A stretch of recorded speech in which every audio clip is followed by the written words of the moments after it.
देखिए, दिल्ली में योगी के हर हर महादेव का नारा उन्होंने लगाया और अपना बुलडोजर आगे बढ़ा दिया। बुलडोजर का पहला टारगेट कौन था? असदुद्दीन ओवैसी। एमआईएम ने दंगे के आरोपी को अपना कैंडिडेट बनाया है और योगी ने आज दिल्ली दंगे का जिक्र करके हैदराबादी भाईजान पर निशाना साधा। इसके बाद योगी ने दिल्ली में रोहिंग्या और बांग्लादेशी घुसपैठियों को मुद्दा बनाया और आखिर में महाकुंभ को लेकर के ऐसा चैलेंज दिया जिसका जवाब विपक्षी पार्टियों ने अब तक नहीं दिया है।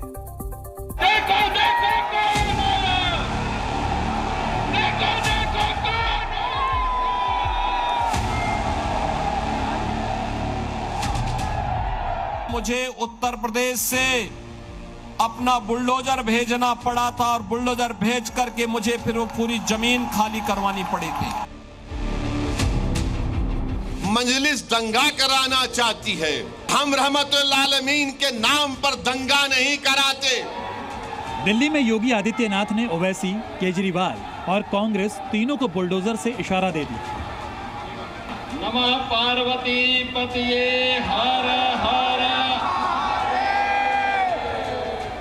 योगी ने हर हर महादेव का नारा लगाकर दिल्ली में अपने भाषण की शुरुआत की और उसके बाद योगी सीधे दंगा फसाद करने वालों से लेकर रोहिंग्या और बांग्लादेशियों का साथ देने वालों के खिलाफ बुलडोजर लेकर उतर गए। राष्ट्रीय सुरक्षा के साथ खिलवाड़ भी इन्होंने उन अपने शरारत भरी कृत्यों से किया है। आपने देखा होगा 2020 में दिल्ली के अंदर किस तरीके से दंगे करवाए गए। योगी का ये बयान ओवैसी के खिलाफ माना जा रहा है। असल में दिल्ली के शाहीन बाग इलाके में पोस्टर्स लगे हैं। इन पोस्टर्स में दिल्ली दंगे के आरोपी शिफा उर रहमान और एआईएमआईएम के अध्यक्ष असदुद्दीन ओवैसी की तस्वीरें हैं। शिफा उर रहमान को सलाखों के पीछे दिखाया गया है। ये वही शिफा है जिसे दिल्ली दंगे का आरोपी ठहराया गया था और ओवैसी दिल्ली में लगातार दंगे के आरोपियों का साथ दे रहे हैं। मजलिस दंगा कराना चाहती है। मजलिस दंगा कराएगी। हमने कहा दंगा कराने के लिए हमने कॉल नहीं किया। रसूल अल्लाह सल्लल्लाहु अलैहि वसल्लम रहमतुल लिल आलमीन है। वो रहमतुल मुस्लिमीन नहीं, वो तमाम आलम के लिए रहमत है। He is the profit of Mankind.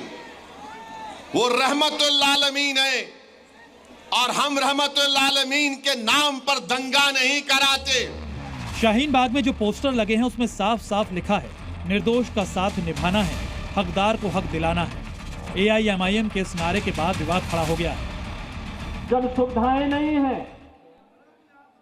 लेकिन इन्होंने बांग्लादेशी घुसपैठियों की मदद से यहां पर इनके पार्षद और इनके पदाधिकारियों ने मिलकर के 2020 में किस निर्ममता के साथ दंगा करवाने का काम किया था। कैसे शाहीन बाग में इन्होंने अराजकता और गुंडागर्दी करने का काम किया था। ओखला औद्योगिक क्षेत्र दिल्ली में, लेकिन वहां पिछले 10 वर्ष के अंदर कोई निवेश नहीं हुआ। वहां पर कोई निवेश नहीं हुआ, कोई बुनियादी सुविधा नहीं, उद्योग बंद हो रहे हैं।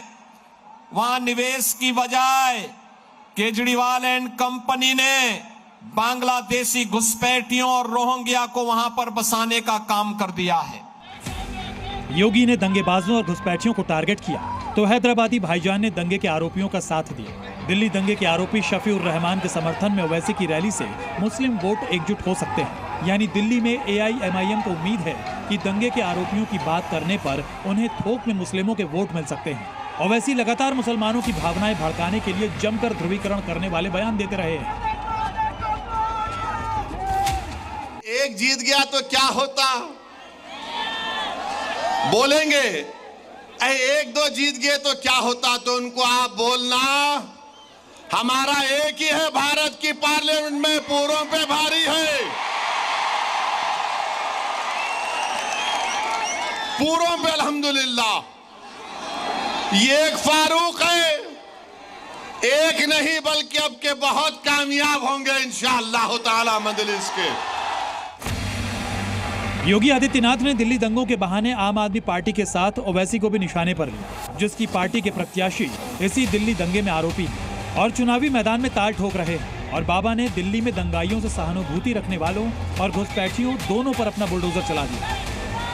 आम आदमी पार्टी के जुड़े हुए पदाधिकारी और विधायकों ने तमाम जमीनों पर बांग्लादेशियों को जबरन बसाने का काम कर दिया था, अवैध कब्जे कर दिए थे, निर्माण कर दिए थे।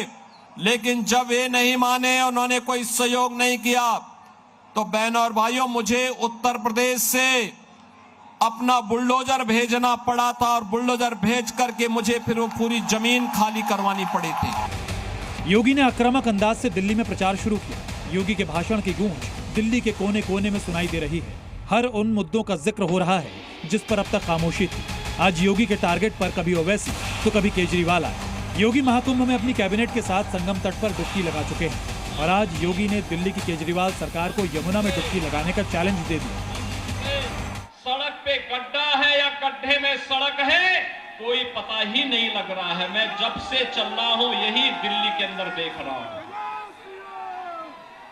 बहनों और भाइयों, ये हमने खिलवाड़ करने की छूट एक व्यक्ति को और उनके गिरोह को क्यों दे दी है? स्वच्छता की स्थिति कितनी दुर्गतिपूर्ण है।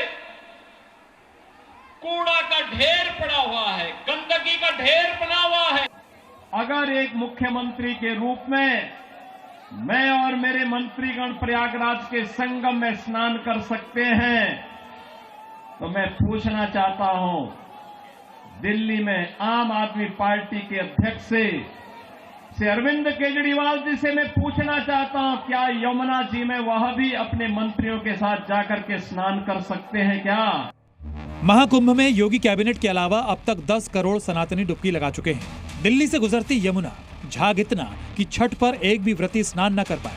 हालांकि दिल्ली में जगह जगह घाट बनाए गए थे, लेकिन यमुना में उतरना और स्नान करना बीमारियों को बुलाने जैसा है। अब योगी ने इसी यमुना में स्नान का चैलेंज केजरीवाल और कैबिनेट को दिया है। कुल मिलाकर दिल्ली में योगी ने एक तीर से 2 निशाने साध लिए। एक तरफ हिंदू वोटर को महाकुंभ के बारे में बताकर बीजेपी के पक्ष में लाने की कोशिश की, दूसरी तरफ ओवैसी की पार्टी के दंगा आरोपी कैंडिडेट्स का जिक्र करके उन्हें भी बैकफुट पर धकेल दिया। ब्यूरो रिपोर्ट, जी मीडिया।